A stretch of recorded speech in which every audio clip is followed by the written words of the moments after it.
The eighth chapter of Preach My Gospel focuses Le our 8e chapitre de Prêcher mon évangile attire notre attention sur l'utilisation judicieuse de notre temps. Dans les paragraphes d'introduction, M. Russell Ballard nous rappelle que nous devons nous fixer des buts et apprendre à maîtriser les techniques qui nous permettent de les atteindre.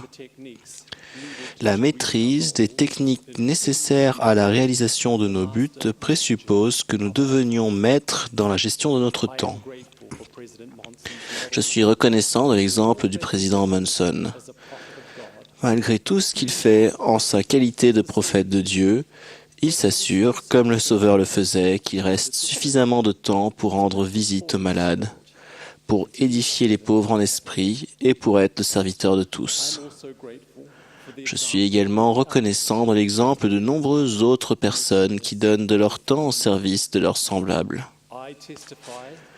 Je témoigne que le don de notre temps au service des autres plaît à Dieu et nous rapproche de lui. Notre Sauveur tiendra sa parole.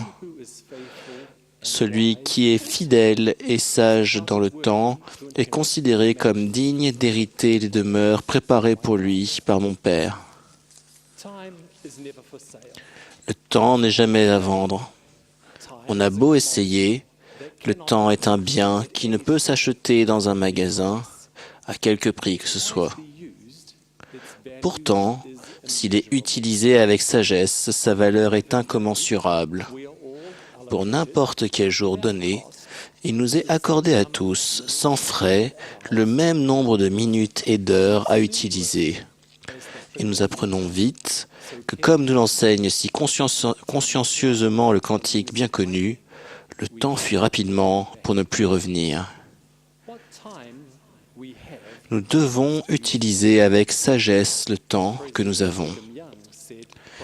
Le président Brigham Young a dit « Nous sommes tous redevables à Dieu de la capacité d'utiliser le temps d'une manière profitable, et il exigera que nous rendions des comptes précis de ce que nous en faisons. »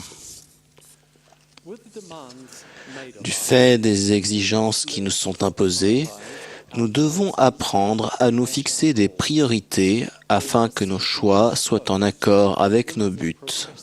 Sinon, nous risquons d'être exposés au vent de la temporisation et de gaspiller notre temps en passant d'une activité futile à une autre. Dans le sermon sur la montagne, le maître pédagogue nous a parlé clairement des priorités.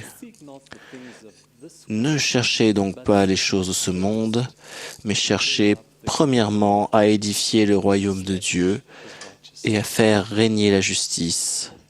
Et toutes ces choses vous seront données par-dessus. Alma parlait de priorité quand il a enseigné. Cette vie est devenue un état probatoire, un temps pour se préparer à rencontrer Dieu. Nous aurons peut-être besoin d'être guidés pour savoir comment utiliser au mieux le temps précieux qui nous est accordé pour nous préparer à rencontrer Dieu. Mais nous pouvons être sûrs que le Seigneur et notre famille doivent se trouver en haut de la liste. Le président Uchtdorf nous a rappelé, je cite, « Dans les relations familiales, l'amour s'épelle T-E-M-P-S. » Fin de citation. Je témoigne que si nous demandons sincèrement de l'aide par la prière, notre Père Céleste nous permettra de mettre l'accent sur ceux qui méritent le plus de notre temps. L'utilisation peu judicieuse du temps est la proche cousine de la paresse. En suivant le commandement de cesser d'être paresseux, nous devons nous assurer qu'être occupé signifie aussi être productif.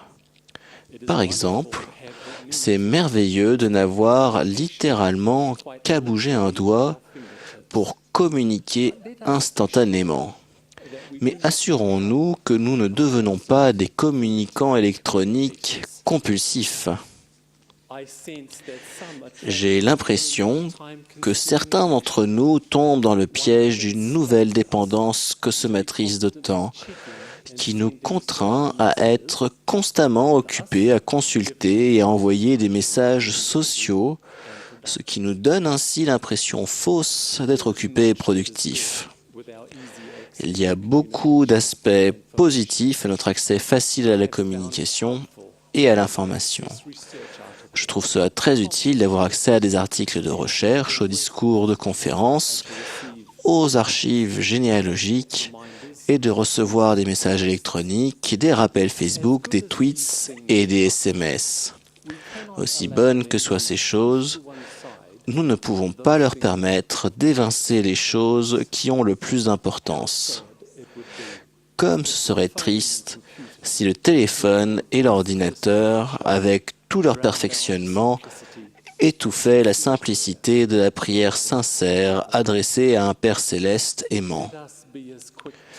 Soyons aussi prompts à nous agenouiller qu'à envoyer un SMS. Les jeux électroniques et les amis virtuels ne sont pas des substituts durables aux véritables amis qui peuvent nous prendre dans leurs bras pour nous encourager, prier pour nous et rechercher ce qu'il y a de meilleur pour nous. Comme je suis reconnaissant d'avoir vu des collèges, des classes et des membres de la société de secours se rallier pour se soutenir mutuellement. À ces occasions, j'ai mieux compris ce que l'apôtre Paul voulait dire quand il a écrit « Vous n'êtes plus des étrangers ni des gens du dehors, mais vous êtes concitoyens des saints. » Je sais que nous trouvons le plus grand bonheur quand nous nous tournons vers le Seigneur et que nous faisons ce qui apporte une récompense éternelle plutôt que de nous consacrer de manière irréfléchie à des heures innombrables au changement de statut sur un réseau social, à une ferme virtuelle ou à un jeu consistant à catapulter des oiseaux en colère sur des murs en béton. J'exhorte chacun d'entre nous à réfléchir aux choses qui lui volent son temps précieux et à décider d'en être le maître au lieu de laisser leur nature accoutumante se rendre maître de nous. Pour avoir la paix dont parle le Sauveur, nous devons consacrer notre temps aux choses qui ont le plus d'importance. Et ce sont les choses de Dieu. Lorsque nous communiquons avec Dieu par la prière sincère, que nous lisons et étudions chaque jour les Écritures, que nous méditons sur ce que nous avons lu et ressenti, puis que nous appliquons les leçons que nous en avons tirées, nous nous rapprochons de lui. Dieu nous fait la promesse que si nous recherchons diligemment la connaissance dans les meilleurs livres, il nous la donnera par son Esprit Saint. Satan va nous tenter de faire mauvais usage de notre temps par des distractions déguisées. Martin L. Cook a enseigné que, malgré les tentations, les saints qui répondent au message du Sauveur ne seraient pas détournés par des envies distrayantes et destructrices. Hiram Page, l'un des 8 témoins du livre de Mormon, nous a enseigné une grande leçon au sujet des choses qui détournent notre attention. Il avait une pierre et avec son aide, il a écrit ce qu'il pensait être des révélations pour l'Église. Les choses ayant été mises au point, nous dit-on, la pierre a été réduite en poussière afin qu'elle ne soit jamais plus une source d'égarement. Je nous invite à réfléchir aux distractions qui nous font gâcher notre temps et qu'il faudrait, au sens figuré, réduire en poussière. Nous devons faire preuve de sagesse pour nous assurer que la balance du temps est correctement équilibrée pour contenir le Seigneur, la famille, le travail et les activités récréatives saines. Comme beaucoup d'entre nous l'ont déjà remarqué, nous sommes plus heureux quand nous utilisons notre temps pour rechercher ce qui est vertueux ou aimable, ce qui mérite l'approbation ou est digne de louange. L'horloge du temps avance rapidement. Aujourd'hui serait un bon jour, pendant que l'horloge de la condition mortelle avance, pour examiner ce que nous faisons pour nous préparer à rencontrer Dieu. Je témoigne que de grandes récompenses attendent les personnes qui prennent le temps dans la condition mortelle de se préparer pour l'immortalité et la vie éternelle. Au nom de Jésus-Christ, Amen.